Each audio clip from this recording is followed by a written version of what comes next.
Reporting back from Capitol Hill.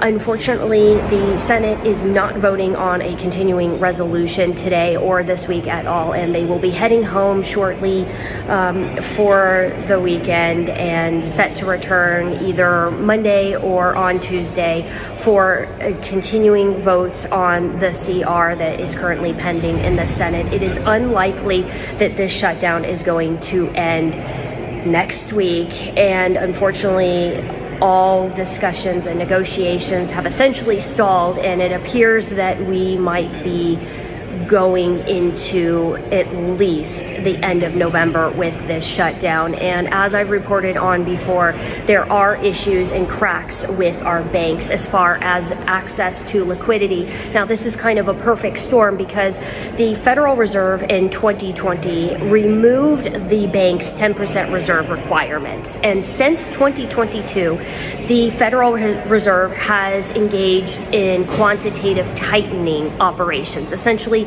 to pull liquidity out of the marketplace. And this hits right now as the shutdown is occurring at a point in time when direct deposits of billions of dollars of federal workers, military, Title 32, National Guard may or may not be showing up this week. And as I've demonstrated over the past 2 weeks, the banks since the 15th, since direct deposits have been missed, have borrowed $52 billion as of today. So that access to the liquidity, to the repo market stalled a little bit today. They borrowed $2 billion in emergency relief. However, that is expected to just continue to get worse over the next few days as the lack of liquidity is causing serious issues for the banks.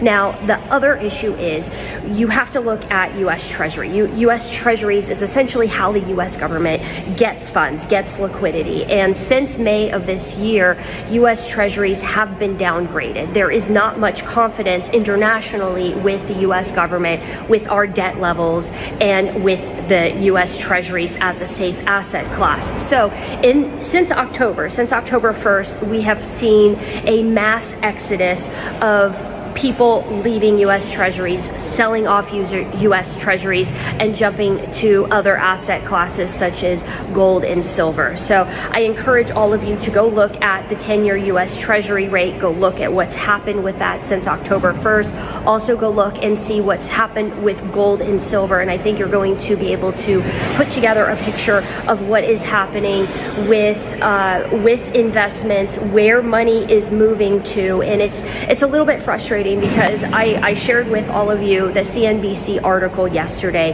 that hinted at the Reserve trying to ease liquidity and that there was an issue with bank reserves, yet the article did not discuss at all the billions and billions of dollars in government pay, in military pay, in contractor pay, in funding that was not going to the banks at all, and did not make that connection between the date of the 15th of the missing paychecks and that date of when the banks immediately started accessing liquidity on an emergency market.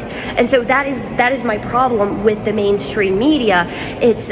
I'm looking right now at a burning house, and everyone else in the media seems to be looking at it saying, oh wow, look at those beautiful Christmas lights.